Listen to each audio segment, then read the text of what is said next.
नमो तस्सा भगवतो अरहतो। नमो बुद्धाय। मैं आरपी सिंह आप सभी का हार्दिक स्वागत करता हूं हमारे विशेष कार्यक्रम धम्मदीप के एक विशेष एपिसोड में। जैसा कि आपको विदित है कि अब तक हमारे दर्शक जो हमारे साथ बने हुए हैं उनका हम साधुवाद करते हैं और जो नए दर्शक हमसे जुड़ रहे हैं उनका हम स्वागत करते हैं। और हम आज इस कड़ी को आगे बढ़ाते हुए चर्चा करेंगे कर्म सिद्धांत के बारे में। एक बार फिर हम हार्दिक स्वागत करते हैं भंते डॉक्टर चंद्रकीर्ति जी का। आपने बुद्ध दर्शन में उच्च शिक्षा प्राप्त की है तथा आप देश विदेश के अनेकों सम्मानों से अलंकृत होने के साथ साथ अनेकों मंचों पर बुद्धिज़्म पर अपने विचार रख चुके हैं।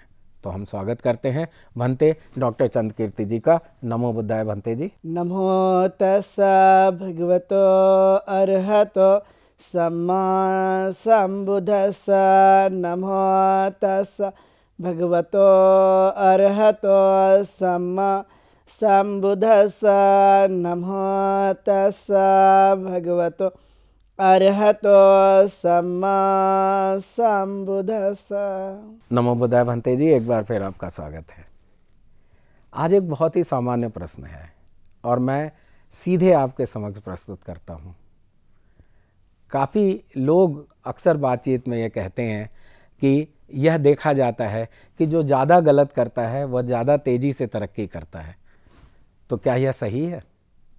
कृपया इस पर प्रकाश डालें। बहुत बहुत धन्यवाद आरपी सिंह जी। आप अपने दर्शकों के प्रश्नों को इस धम्मदीप कार्यक्रम में विशेष तौर पे उठाते रहते हैं और आपकी तरफ से जो प्रश्न आया है कि जो अधिक गलत कार्य करते हैं वह ज़्यादा तरक्की करते हैं, ऐसा क्या ये सही है? तो देखा जाए तो आपने देखा होगा कि जब हम लोग तथागत गौतम बुद्ध के बारे में विचार करते हैं और जो उन्होंने हमें धम्म बताया है, और आमतौर पर जब भी हम खुद भी उस चीज़ों को देखते हैं तो हमने ये पाया कि जैसा मनुष्य कर्म करता है वैसा फल आता है। और आए दिन जो हम लोग अपने जीवन काल में जो भी कार्य करते होंगे तो उसी का परिणाम हमारे दैनिक जीवन में होते भी नज़र आता है। और आम तौर पे ये धारणा बनी हुई है, जैसे आपने प्रश्न किया कि जितना ज़्यादा जो बुरा काम करता है उतना अच्छा होता है, तो ये धारणा मात्र है। हम लोग अधिकतर जो लोगों की तरक्की है वो भौतिक चीज़ों को लेकर देखते हैं कि हमने बहुत सारा धन कमाया है, बड़ी बिल्डिंग बना ली है, कार खरीद ली है, बहुत सारी कोठियाँ ले ली है। तो ये ज़्यादातर हम ऐसा मानते हैं कि ये व्यक्ति का जो है वो डेवलपमेंट है, लेकिन ये सब भौतिक विकास है। बाकी जब आप देखेंगे कि क्या गलत काम करने वाला सुख से रह सकता है तो देखा गया ऐसा बिल्कुल भी नहीं होता। गलत कार्य का परिणाम गलत में ही परिवर्तित होता है और इसलिए उनको मानसिक समाधान नहीं मिलता।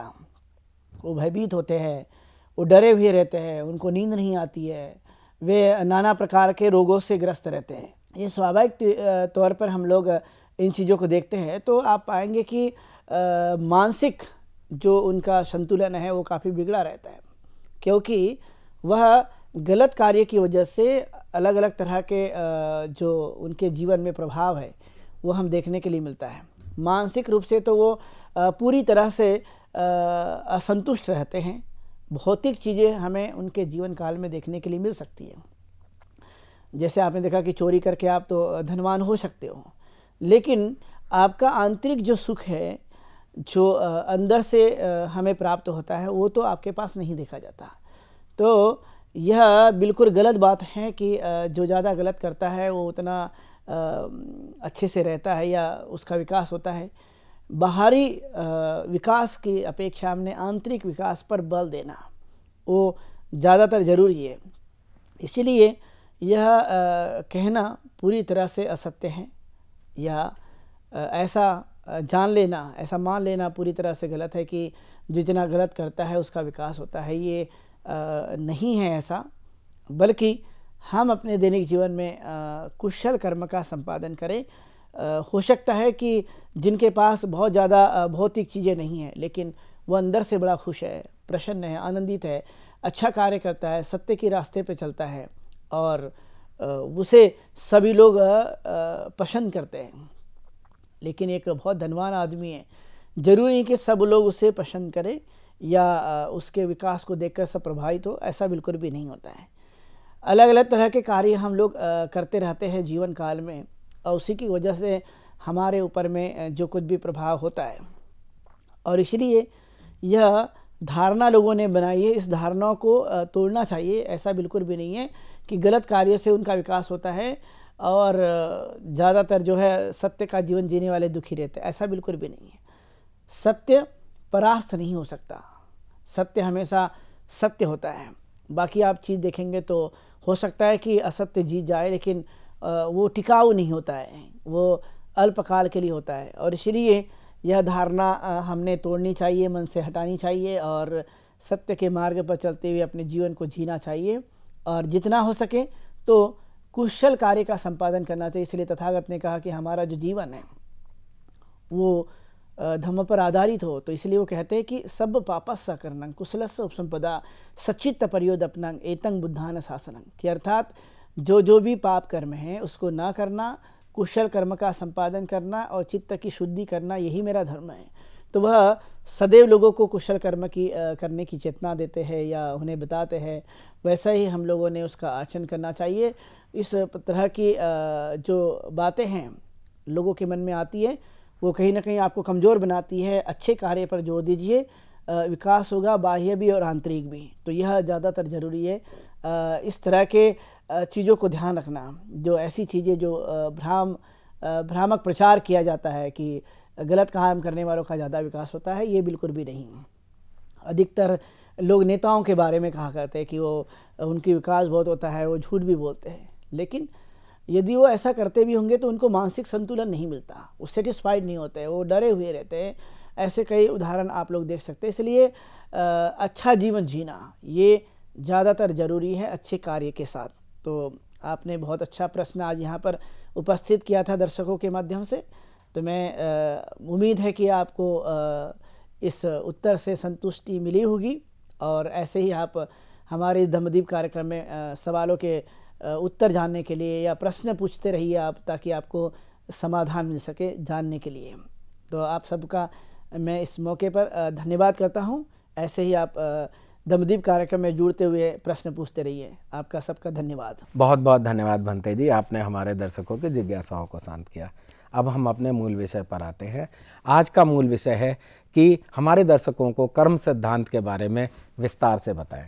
बहुत बहुत धन्यवाद आरपी सिंह जी। आज हम लोग इस धम्मदीप कार्यक्रम में विस्तार से बातचीत करेंगे कर्म सिद्धांत के बारे में, जो कि बहुत महत्वपूर्ण है और तथागत गौतम बुद्ध का बताया हुआ यह कर्म सिद्धांत, जो कि अलग अलग मान्यताओं को लोग जो मानते हैं उससे कहीं गुना अलग है और उन्होंने काफ़ी कुछ अपने इस कर्म सिद्धांत के बारे में बताने की कोशिश की। आपने देखा होगा मनुष्य जीवन जीता है तो उसे कार्य करने पड़ते हैं, बिना कार्य के वह जीवन ही यापन करता है। कुछ न कुछ तो वह जरूर हलचल करता है अपने जीवन काल में, क्योंकि वह जीवित है और जीवित है इसलिए वह कार्य करता है, यह एक उसका प्रमाण है। इसलिए आपने देखा होगा कि तथागत गौतम बुद्ध बताते हैं कि मनुष्य जो है वो 3 तरह से कार्य को संचालित करता है, यानी मन से, काया से और वाचा से। मध्यम निकाय में भी बताया गया है कि वो किस तरह से काम करता है।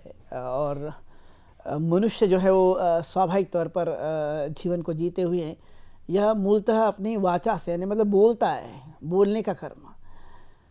मन ही मन वह सोचता है, विचार करता है, उससे कर्म, और अपनी काया यानी शरीर से कर्म।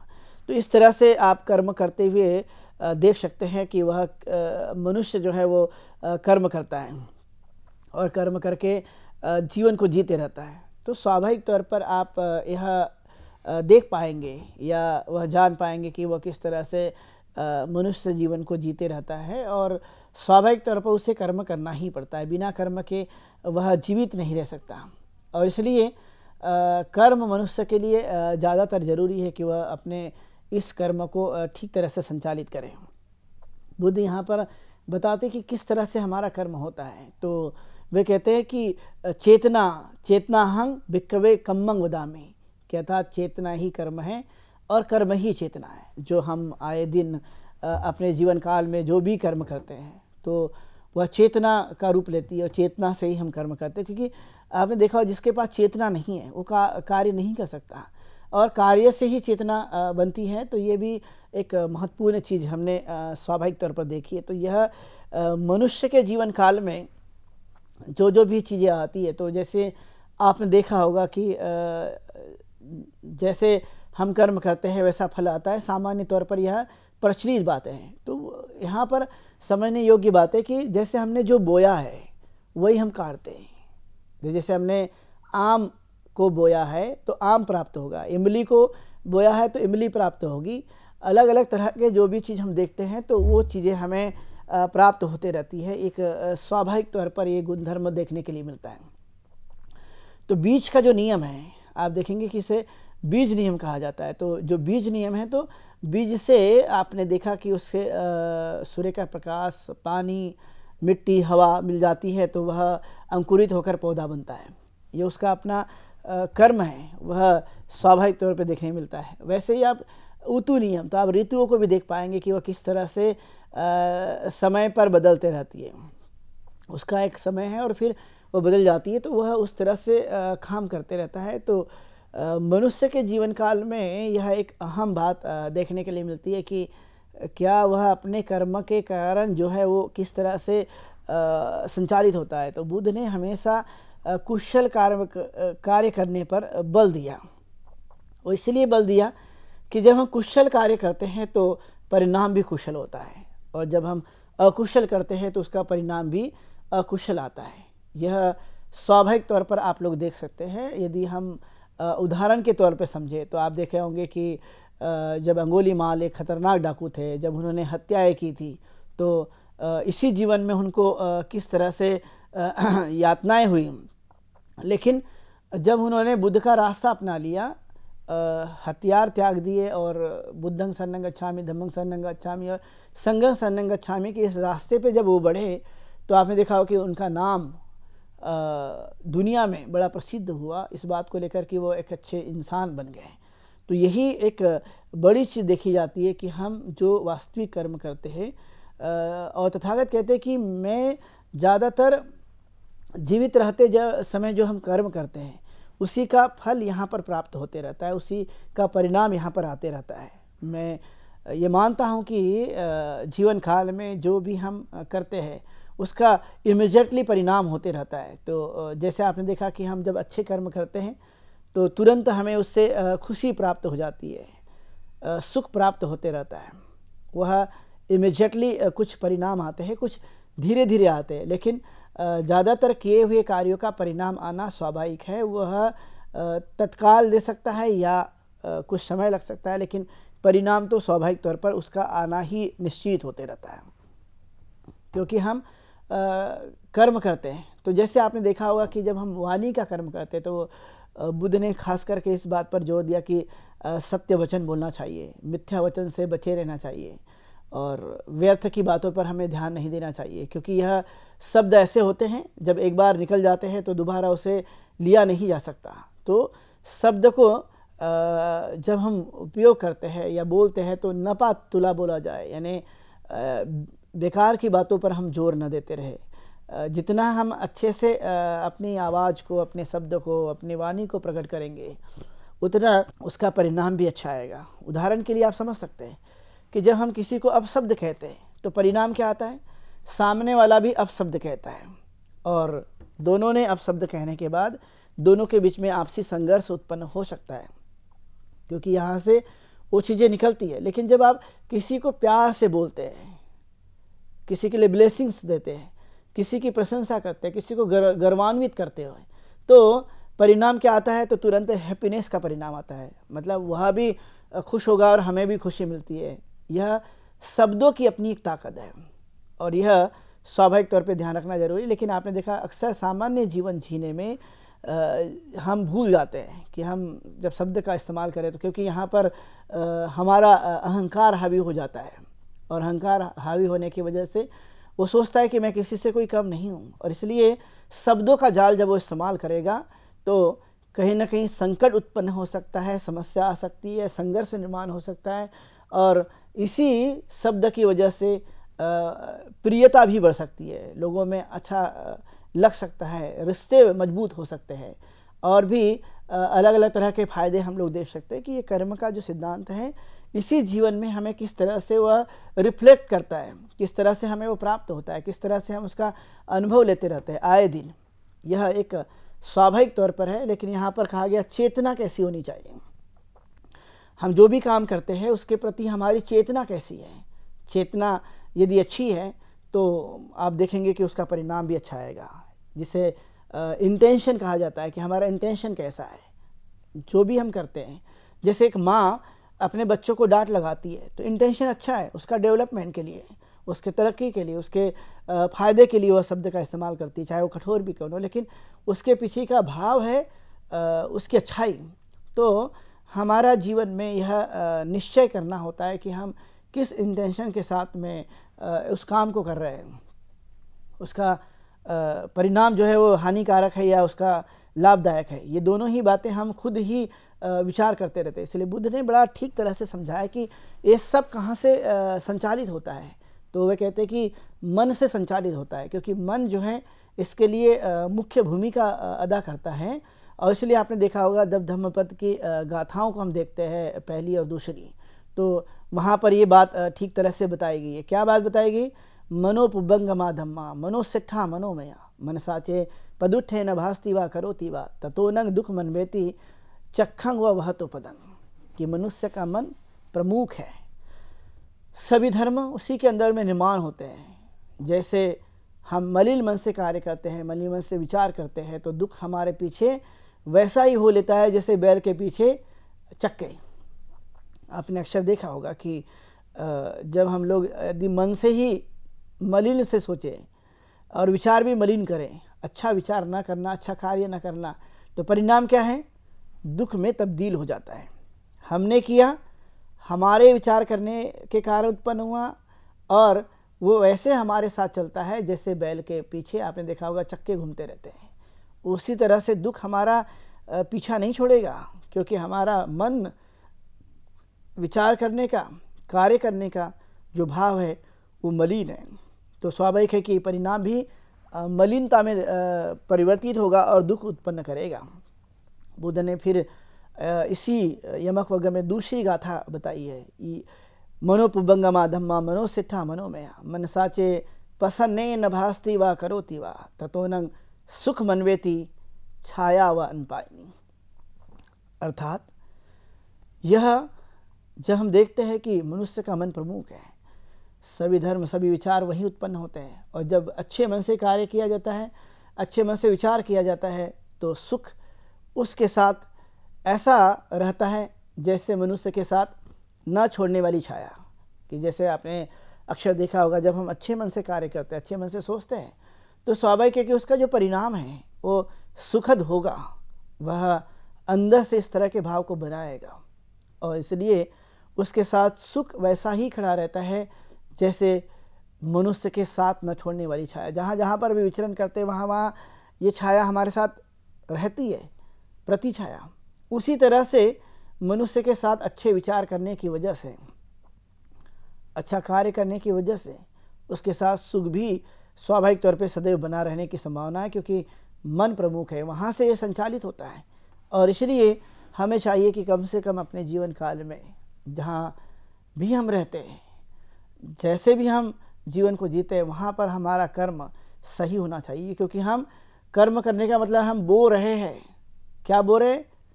बीज बो रहे, और जैसे जैसे उसको कर्म बनते रहेगा फल भी वैसा आने की संभावना देखी जा सकती है। लेकिन तथागत गौतम बुद्ध का खास करके इसी जीवन से ज़्यादा संबंध है कि यहीं पर तत्कालिक यही लोक में हमें वो परिणाम देने की संभावना देखी जाती है।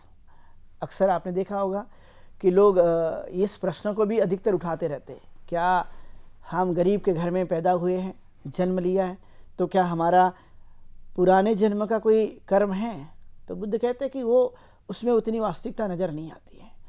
कर्म तो अभी करते हुए हमारे जीवन को बदला जा सकता है, हमें आगे चीज़ें मिल सकती है, और इसलिए स्वाभाविक तौर पर वो कहते हैं कि क्या पुराने कभी हमारे कर्म की बात हुई है, तो कहते हैं कि चेतना पे तो मनुष्य का प्रभाव होता है, वो बना रहता है, लेकिन वह जन्म के साथ किस तरह की चीज़ें आती है। तो कई आपने देखा कि कई लोग विकलांग हो जाते हैं, अपंग हो जाते हैं, चाहे वो आँख, कान, पैर, हाथ, जो भी अलग अलग प्रकार के आपने विकलांगता देखी होगी।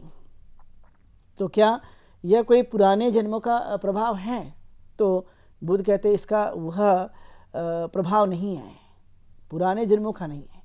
वह इस बात का प्रभाव है कि जब बच्चा कोई गर्भ में रह जाता है और उस समय कोई यदि विटामिन, प्रोटीन या कोई दिक्कत हो जाती है माँ के पेट में गर्भ रहते हुए, या माँ को कोई तकलीफ हो जाती है, तो उसका रिफ्लेक्शन बच्चे पे होता है, उसके कारण ये चीज़ें आ सकती है। जैसे आपने सामान्य तौर पर देखा होगा कि पोलियो का जो बीमारी है, लोगों के बहुत सारे बच्चे अपंग पैदा हुआ करते थे, लेकिन अब पोलियो के डोज लगाने लगे तो अब संख्या उसमें कम हो गई।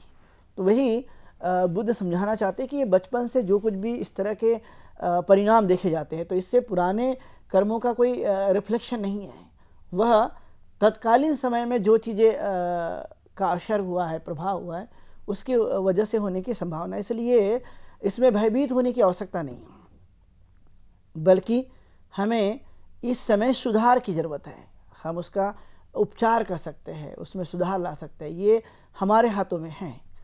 और इसलिए मनुष्य के जीवन काल में कर्म का एक बड़ा गहरा प्रभाव होते हुए नज़र आता है, क्योंकि हम अक्सर रोज जीवन में उस कर्म को हम करते रहते हैं, ऐसा समय नहीं। और इसलिए आपने देखा जैसे एक एक पल, एक एक क्षण मनुष्य के लिए कितना कीमती देखा जाता है, कितना महत्व का देखा जाता है, क्योंकि वह हमारे साथ वर्तमान में उस कर्म को हम जीते रहते हैं।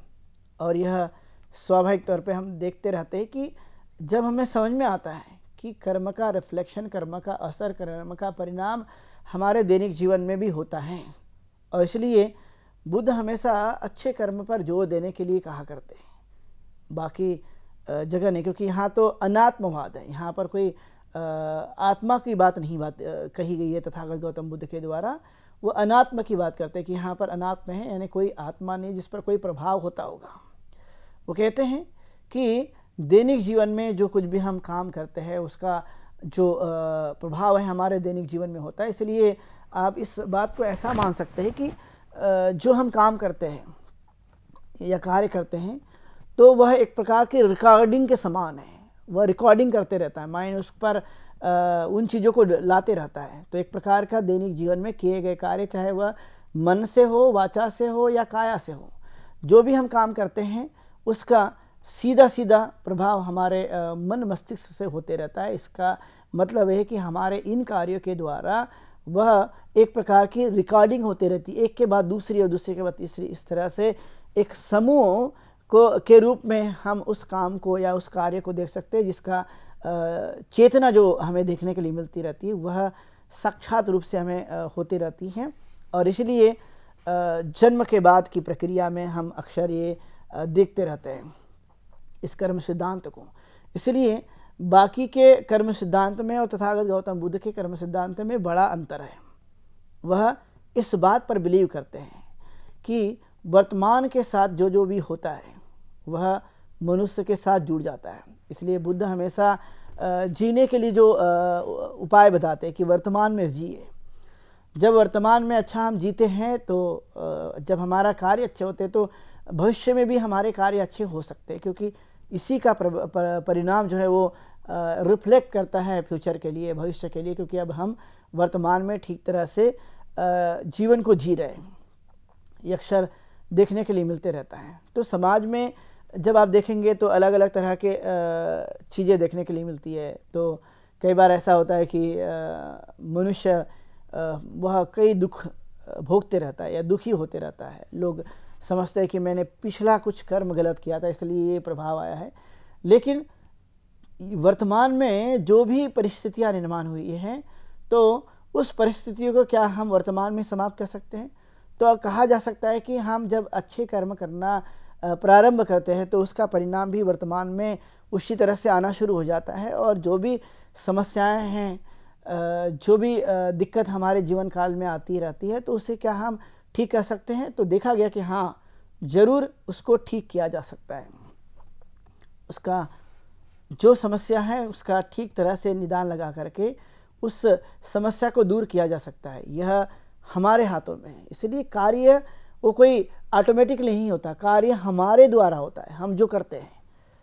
और कई कार्य तो आपने देखा होगा कि इनडायरेक्टली हो जाता है।